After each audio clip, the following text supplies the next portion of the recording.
So this is Nick Fiddick. He's a pretty cool dude that we found at a church, and he's here to just share his testimony on why he believes in God. Hello, I'm Hi. Dude Nick Fiddick, as Jory said. So why do I believe in God? For me, it's always been something that I could never deny. And there have been points in my life and times in my life where I wanted to stray away from the traditions that I grew up in and the stories that I heard. And there are definitely times and experiences that made me think that maybe this Christianity thing isn't. You know, maybe it's just all in my mind, maybe it's what I want to hope for.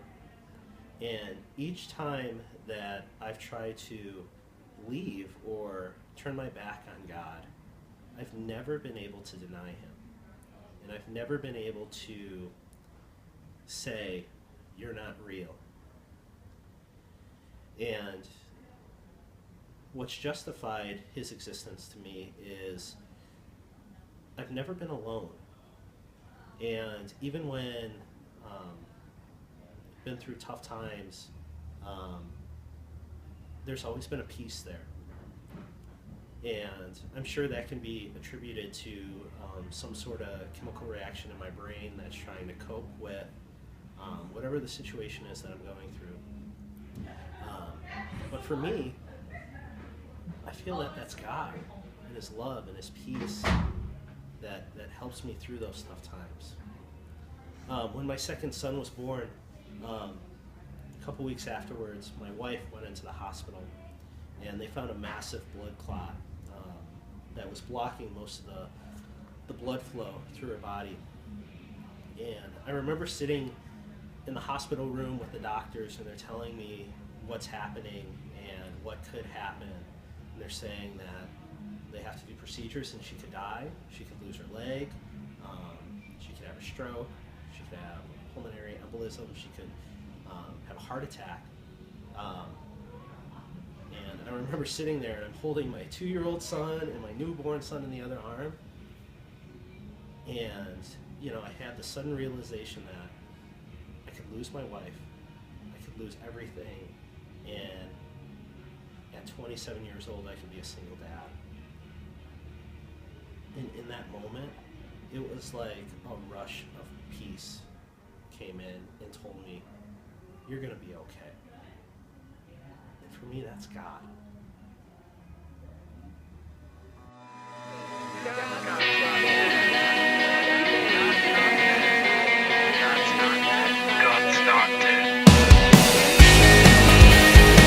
Okay, so today one of the first things that we're going to be looking at to explain how God and science can relate together is apologetics. Apologetics is a form of Christianity that has branched off due to scientists.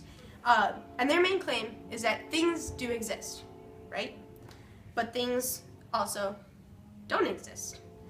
But whatever has the possibility of non-existence, yet exist, has been caused to exist.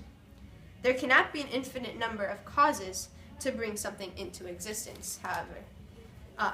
And an infinite regression of causes ultimately has no initial cause, which means there can be no cause of existence. And since the universe exists, there must be a cause. Therefore, there must be an uncaused cause for all of that cause, and that uncaused cause must be God. Although apologetics may be a really good way to explain the existence of God, there are some loopholes in it, and we must dig deeper into the realms of science and what God really is. Therefore, we're going to be taking a look at a debate that Dr. Collins and Professor Dawkins had formed. Dawkins is one of the most renowned scientists of our time. However, he is an atheist. He's written numerous books on atheism and how God can't exist. However, on the other hand, we have the complete opposite of Professor Dawkins. We have Dr. Collins, who was a scientist still, but was an atheist until the age of 27. And at that time, he still continued his research and ended up becoming one of the most profound scientists of his time, establishing a 2,400 scientist team to map 3 billion biochemical letters in our genetic blueprint, while still believing in God and having his faith. From this debate, we pulled out a few very important questions that were answered to kind of prove that God and science can kind of have a common ground. And some of those questions we will answer for you today. The first being, can evolution exist with what the Bible says? According to the book of Genesis, the world today is only 6,000 years old. That might not make that much sense. However, that's God's time. God kind of exaggerates his time. And the Bible wasn't intended to exactly be a scientific textbook. We don't look there to find out what DNA is or what evolution is. However, we look to find out who God is, who we are, and the relationship that we form between the two of us. However, when you uncover all of that, it kind of coincides with the Big Bang, the whole entire book of Genesis, and how it exists and how we came to be. And that sounds pretty miraculous to me. And whether you believe in those miracles or not, us being here is pretty miraculous. Think of our world. Think of the exact distance that we are from the sun, how we don't blow up or freeze. That's pretty insane to think. The chances of us being where we are and being one of the only human races within the realms of our knowledge is insane. Like, that has to be an outside force causing that to happen. That has to be kind of a miracle. And another question that God answers is morality. Evolution, yes, of course, proves that morality exists, but it proves that within our own genes and our own selves and our own family. But take Oskar Schindler for example. Oskar Schindler is this man who risked his life to save thousands of Jews who he didn't know, going against Hitler, the government, all of this powerful history. However, that wasn't his own genes, that wasn't his own family, he wasn't helping himself, and that's an extreme sense of selflessness. But we see cases like that all the time, just not as extreme. So is it from God? Of course it must be. Is it from evolution? Of course it is. Okay, so we all know that everything has a probability, whether it's normal or unusual. There's a probability that a particle in an atom can leave the atom and at the same time violate the law of the conservation of energy. The law says that energy is neither created nor destroyed. Yet a particle in an atom, without having the energy to do so, no available energy, can overcome the energy barrier and just leave the atom. This causes us to question, if God can correlate with science. Can God act in seemingly miraculous ways?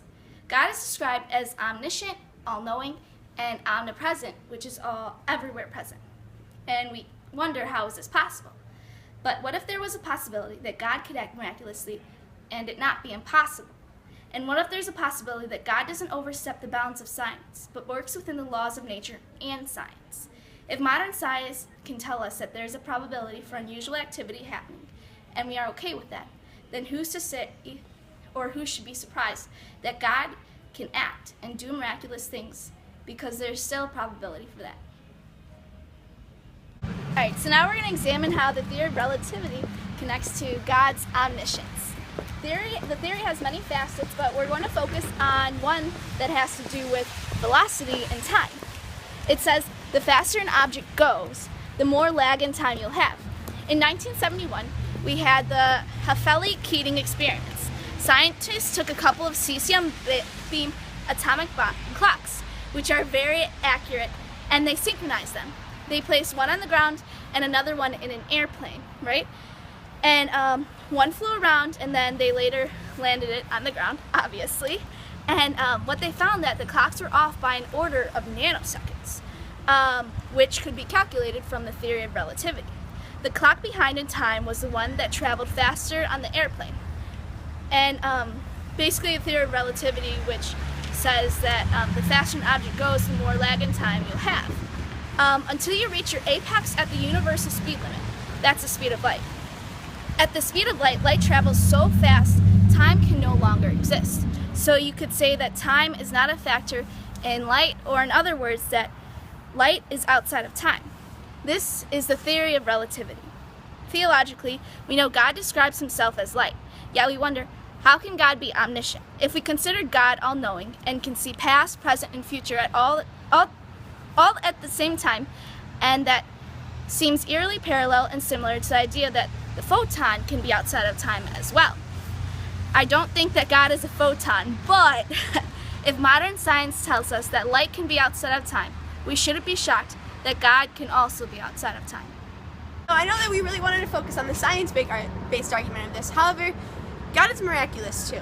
Our world is full of miracles. Where we are right now, the trees, the lights, all of this just can't happen. Now it had to be here. So now I'm going to share my testimony and why I believe in God personally. So, whoa, that was fun.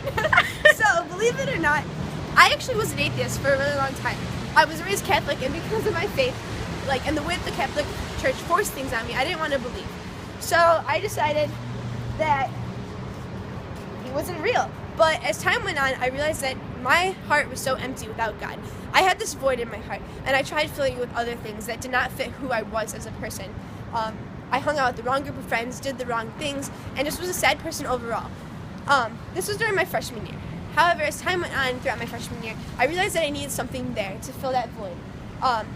And I decided to finally maybe try and pray.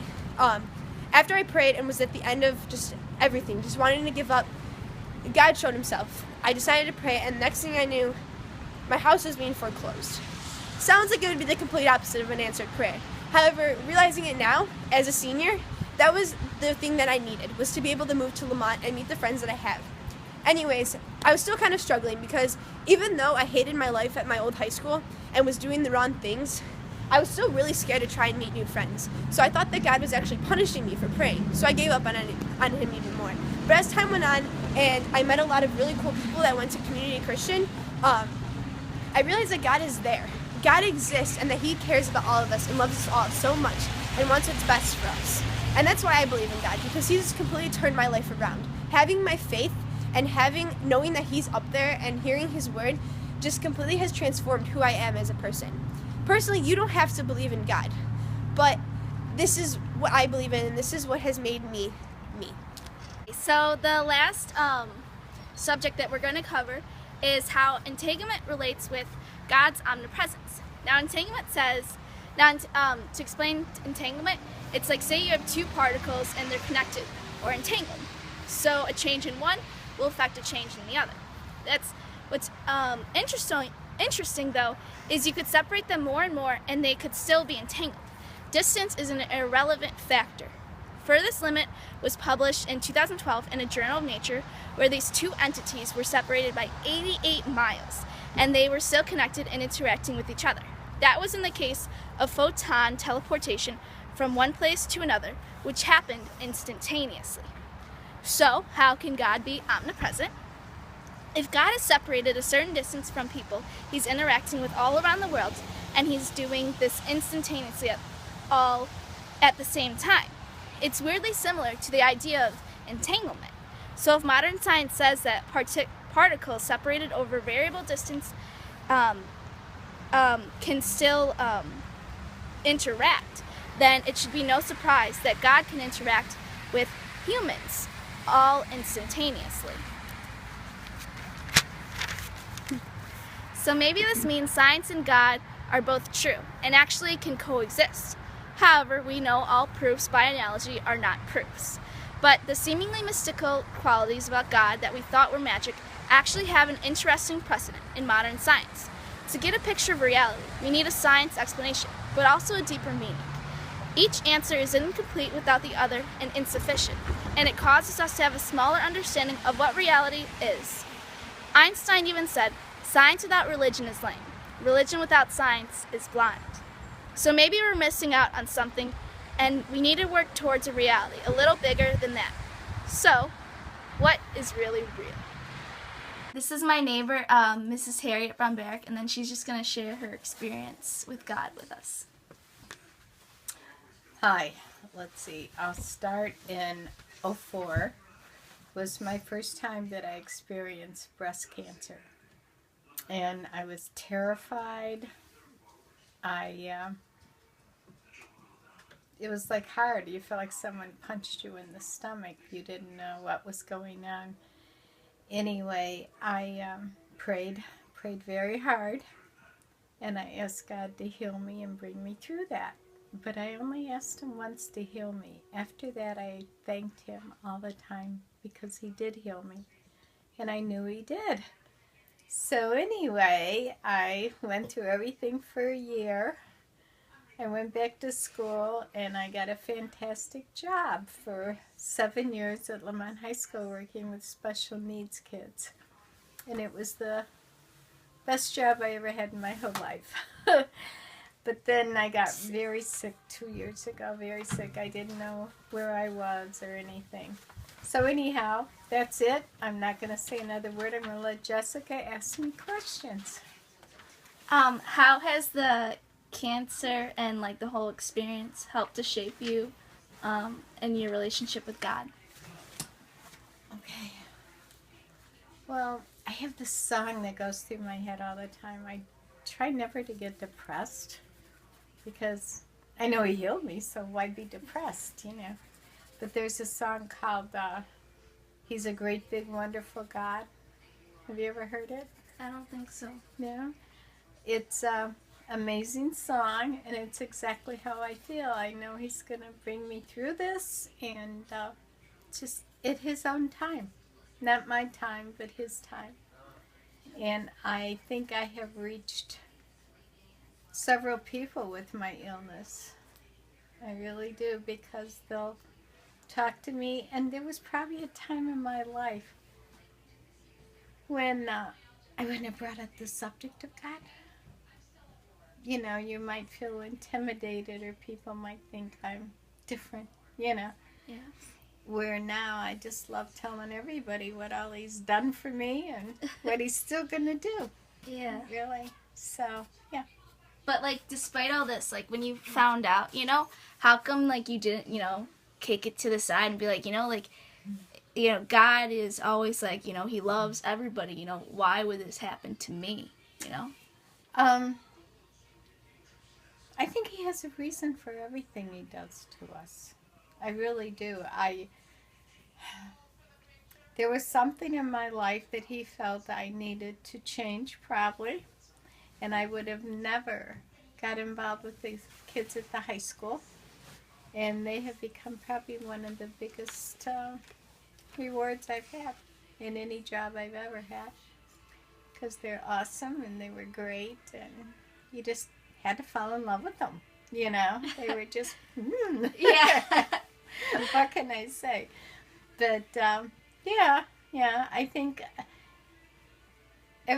no pain, no gain. Have you ever heard of that? Yeah. Okay. The first time when I survived, I went into remission with the cancer. I had a lot of pain, lots of pain. And I mean physical pain. Plus I also had I never said, why me? I think when someone goes, why me? Sounds like they're saying, whiny. I do. Yeah. Why me? It's like, I don't believe that. I believe that He would never let it happen to me if He didn't have something better for me. Yeah. Like, I went 9 years without cancer-free before I got it again. Or not got it again when I came out of remission, and it metastasized. Last time it was in my bones and my brain and all over the place. But I'm in remission again. So that's really good. Yeah, that's awesome. But it's really been an experience, and nobody can ever tell me there's not a God. Really, there has to be a God.